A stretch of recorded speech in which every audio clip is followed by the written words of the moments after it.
លក់ត្រីបើយើងស្ដាប់មកសាមញ្ញទៅហ៎ស្អីគេលក់ត្រី លក់ត្រី លក់ត្រី លក់ត្រីហ្នឹងមិនអី តោះតែយើងស្ដាប់សាច់រឿងបើយើងស្ដាប់ថាលក់ត្រីហ្នឹងមិនអូខេតាអញ្ចឹងរឿងបងប្អូនប្រហែលដឹងចរិតខ្ញុំណាពេលដែលខ្ញុំនិយាយរឿងអីមួយគឺខ្ញុំតែងតែលើកពីកន្លែងទីតាំងផុសតាងក៏ដូចជាពេលវេលាច្បាស់លាស់យ៉ាអញ្ចឹងរឿងមួយនេះកើតឡើងនៅខេត្តពោធិ៍សាត់នៅវត្តអលួស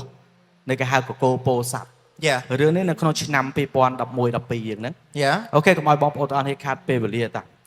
អញ្ចឹងរឿងមួយនេះអូយសុំសលេងខ្មោចឲ្យលឺតិចមកពួកអាសលេងសោនខ្មោចហ្នឹងដូចដួងព្រលឹងមួយអញ្ចឹងសម្រាប់អ្នកនិយាយយ៉ាអូខេអញ្ចឹងរឿងមួយនេះគឺនៅលំបាកឆ្នាំ2011រឿងនៅវត្តអលួសអ្នកដែលធ្លាប់នៅពោធិ៍សាត់ទៅវត្តទៅខាងកកោពោធិ៍សាត់ស្គាល់វត្តអលួសច្បាស់វត្តនឹងពីដើមមកពី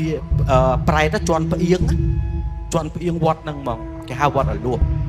រឿងហ្នឹងគឺកើតឡើងទៅលើបុគ្គលពីរនាក់ដែលគាត់ជាបងប្អូននឹងគ្នាម្នាក់ទៅគាត់ឈ្មោះថាធុនធៀបម្នាក់ទៀតឈ្មោះថាធុនសមុទ្រ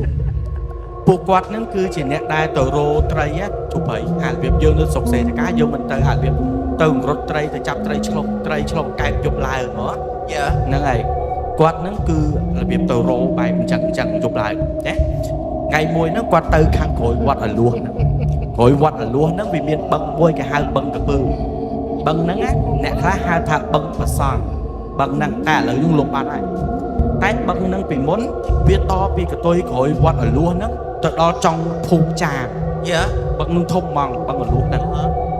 អញ្ចឹងទៅពួកគាត់ហ្នឹងក៏ទៅរាយមងអញ្ចឹងផងគាត់ទៅអាំងរត់ឲ្យឆ្លងកែបយប់ឡើងណាយើងនិយាយមកថាដាក់បកាយយើងដាក់បកាយយកត្រីគឺថ្ងៃហ្នឹងគឺគាត់បានច្រើនមែនតើនិយាយទៅហើយយើងនៅស្រុកសេចកាយើងដឹងស្រាប់ហើយចន្លោះខ្ទង់ម៉ោង7យប់អីគឺវាស្ងាត់ដែរយប់ម៉ោង7ទៅវាយប់ហើយអញ្ចឹងពួកគាត់ទៅដាក់តាំងពីម៉ោង7ទៅរហូតដល់ម៉ោង7:10យប់ម៉ោង7:10យប់ណាគាត់ក៏នាំគ្នាលើកបកាយទៅវាបានតិចបានតិចគាត់ក៏នឹកឃើញថាចុះស្រះមងដែលនៅក្រោយវត្តអលួសហ្នឹងអ្នកខ្លះគេហៅវត្តអលួសអាលាក់អញ្ចឹងគាត់ទៅស្រះមងហ្នឹងណាពេលដែលគាត់ទៅស្រះមងបងប្អូនគឺគាត់បានត្រីច្រើនមែនតើហើយមងដែលគាត់ចងហ្នឹងគឺចងជាប់ពីលបងវត្តហ្នឹងទៅគេហៅកែងជ្រុងច្មោះជ្រូកបឹកអញ្ចឹងគាត់ស្រះមកជួរហ្នឹងបងស្រាប់តែគាត់កំពុងស្រះហ្នឹងអាគានវត្តអលួសហ្នឹងណាបងប្អូនអាគានវត្តអលួសហ្នឹងផ្លូវគេលើកទំនប់ខ្ពស់ណាគាត់ក៏ស្រះមកមួយខ្សែជាមួយនឹងបងធៀងជាមួយនឹងមកសមុទ្រហ្នឹងស្រាប់តែគាត់ស្រះពាក់កណ្ដាលយប់ហើយដូចយើងនិយាយថាម៉ោង10ទេវាពាក់កណ្ដាលយប់សម្រាប់គេសុកសេចកាហ្នឹងណាដល់ម៉ោងហ្នឹងភ្លាមស្រាប់តែឮសំឡេងពីចុងខ្នើតខាងលើអាដីទួលដែលគេលើកដីធ្វើទំនប់ហ្នឹងណាក៏ឮសំឡេងមានមនុស្សហ្នឹងហៅពួកគាត់ក៏សួរគាត់ថាអានតិតពួកឯងធ្វើអីហ្នឹងអញ្ចឹងបានន័យថាកន្លែងហ្នឹងគឺវានៅខាងក្រោយវត្តអលួសដល់ពេលតែអញ្ចឹងទៅគាត់នោះក៏ងើយមើលឡើងទៅលើធម្មតាគាត់នៅក្នុងទឹកហើយអាទួលហ្នឹងវានៅលើគាត់ក៏ងើយទៅគាត់ឃើញមនុស្សចំណាស់ម្នាក់ក្មេងម្នាក់ដូចជ័យហើយនឹងចៅស្រាប់តែគាត់ឆ្លើយជាមួយគេឆ្លើយតជាមួយគេបងប្អូនគាត់ឆ្លើយជាមួយគេថាយាយអើយខ្ញុំរោត្រីអញ្ចឹងណាស្រាប់តែយាយហ្នឹងឆ្លើយជាមួយគាត់វិញថាបានត្រីច្រើនអត់ណាស្រាប់តែគាត់ថាមកគួសំយាយអញ្ចឹងណាស្រាប់តែយាយហ្នឹងថាចុះត្រីហ្នឹងឯងលក់ឲ្យអញទេអញ្ចឹងណាត្រីហ្នឹងឯងលក់ឲ្យអញទេគាត់ក៏ឆ្លើយថាយាយអើយមកលំហូបទេមិនដឹងលក់ធ្វើអីអញ្ចឹងណា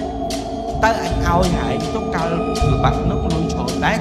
ទៅត្រីណាអញឲ្យហែង80000ខ្មែរយើងណាតែអញឲ្យ80000ហែងលក់អត់ស្រាប់តែបងធៀងជាមួយមកសមុទ្រនោះគាត់ថា80000ដែរសុខសេចក្ដីច្រើនណាលក់យាយលក់បើលក់ញឹងត្រីនឹងឡើងទៅលើគោកមកអញតែងអញ្ចឹងណាស្រាប់តែគាត់ញឹងឡើងមកញឹងត្រីអាងរត់យើងដាក់ត្រីបងប្អូនខ្លះប្រហែលស្គាល់អាងរត់ដាក់ត្រីលើករត់នឹងឡើងមកដល់លើគោកភ្លាមឈរនិយាយដូចខ្ញុំជាមួយជ្រូកព្រៃអញ្ចឹងណាយើងឈរនិយាយគ្នាតថ្លៃគ្នាថាយាយអញយកត្រីនឹងធ្វើអីថាអញយកទៅឲ្យកូនអញវាត្រូវសេចកាអញចង់ប្រឡាក់ឲ្យវាស៊ីបាយព្រឹកបាយកកព្រឹកហ្នឹងណាយើងនិយាយស្រួលស្រាប់តែនិយាយថា anh phải vô lùi mau anh tết ơi à lỡ hãy tam anh đó tôi vô lùi đừng té anh nè đó tôi vô lùi đừng té anh bà nè thằng cho té vậy anh nơi chân nhai ót thằng mà cua sống té hãy ta tam anh nào chẳng á sắp tại dây nó còn đập tay chạy con hướng vất á bông bồn nó vất ở luôn lét nó có cô bô sắp đúng á quát còn đập tay chạy bọc quát sấy nó đào màu hết pin nè nó đào vua thấy tam bị khôi vua tam bị khôi sắp tại vua tam bị khôi từ đó dây nó đo cả lại môi cái lại chúng thấy nó bỏ màu với nhé sắp tại đo cả lại môi dây nó tha tần ní te chào anh mình tu nè mình là ắt nè te chào anh nhé nè có trong lời cười mong á thật te hay te nó te chửi có than nơi một tí tiếp anh đo te dây chẳng hãy đau tới tiếp má sắp tập về đau tới mình nè miên mình nè nó chung một sầm một nó còn chung một thôn sầm một tới chỉ ôn và cao rồi bao thôn thiêng này sắp tập có thằng đau có chơi tam miên à rong thằng prư sầm bol tới mấy tên có thằng có tật chết móng á có chơi tật đau và to rồi hốt to chân ten dây nó ngắn á cái vì lu bị đánh bị khôi vào cái á vì lu đánh bị cào vào bây giờ cái vì lu đánh bị cào máu mà nè chung một một nâng á con ăn yên người mơ từ lửa tí đôi chướng và chướng đau không phải giờ trẻ khla chứ giờ trẻ chung ngột một á chúng đau chung ngột một đau tới trẻ thật khơi chơi nó đau phật bị đây đau chướng phật bị đây cái thằng nói đau phật bị đây nói ở thời thiên này thiên thô rồi ní thì chẳng bị đau phật bị đây sao ta bị đau phật bị đây nữa á con chơi ta mơ thay giấy nó đau phật bị đây chắc ta chạm rõm đấy nó ở biệt cái thằng mình pram kia tề với thằng lông đã cứ ở hiện thẹn chụp thầy ai như rồi ăn rồi hô ta đo tè nâng á ta đo tè nâng giấy nó thang ngàn chất lại đặt tray nó là lơ kre nó kre xây như kre xây đặt là lơ kre xây đặt với thằng ai chạm tích anh trôi từ vô lối ao sắp tàn liên mà nụ buôn nè đau trên bị tè nâng mau mà nụ xây tầng buôn đau trên bị tè nâng mau sắp ta bị đau trên bị nâng máu á đó thầm cái lại đặt thời rằng nè tầng 4 nó ọt ban thì vậy cho muốn nè tầng 2 năng ọt ban vậy cho muốn thiêng cho muốn số 1 thì cứ nè tầng 4 nó sẽ lắng mơ ta căn một số 1 mơ đôi là biết tha nè ai mau thưa ấy là biết chẳng đôi tham mơ cho sẽ lắng lơ cao bây giờ sẽ lắng nhá mơ ta phụ quạt ọt mọt thì sắp tại dây nắng men quạt vô áo men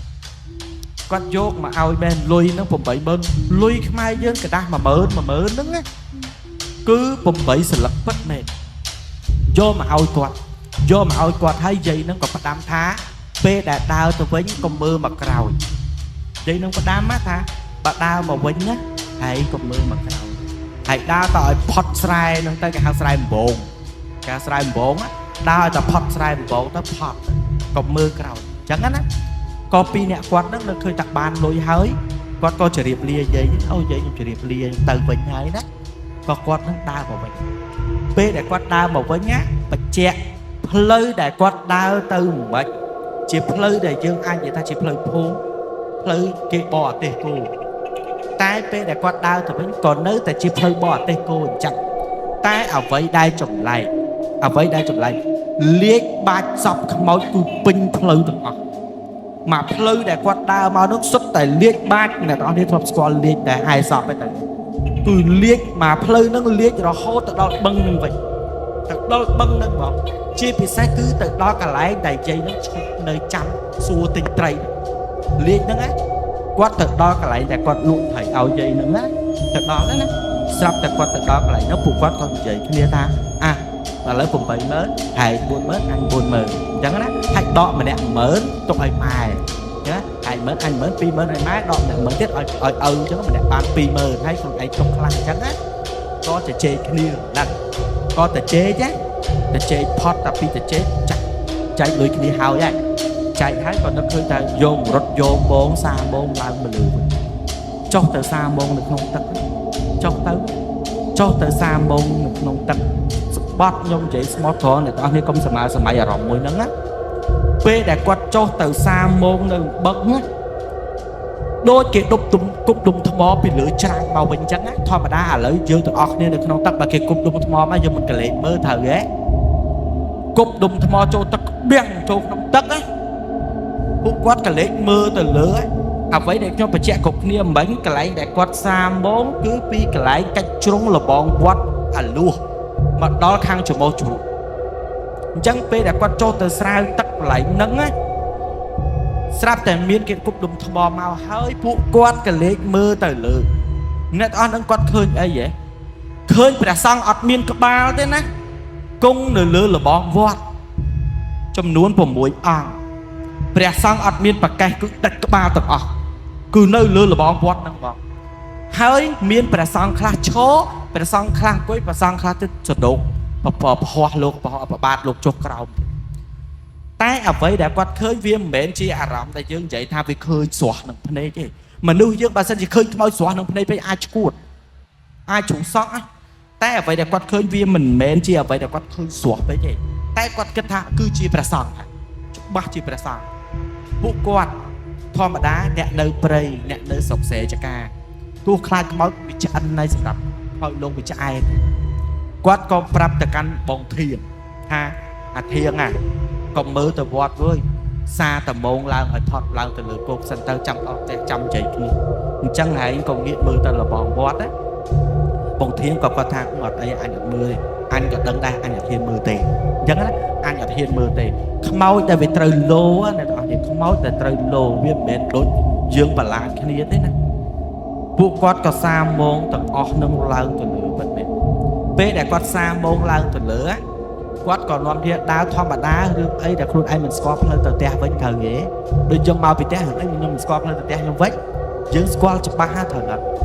យើងក៏ដើរតាមផ្លូវដែលយើងត្រូវទៅគ្រប់គ្នាធ្លាប់ឮពាក្យចាស់និយាយថា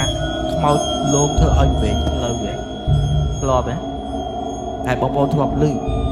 ពួកគាត់ដើរនៅផ្លូវរបស់គាត់ហ្នឹងត្រឡប់មកវិញតាមតែផ្លូវតែទៅផ្ទះហ្នឹង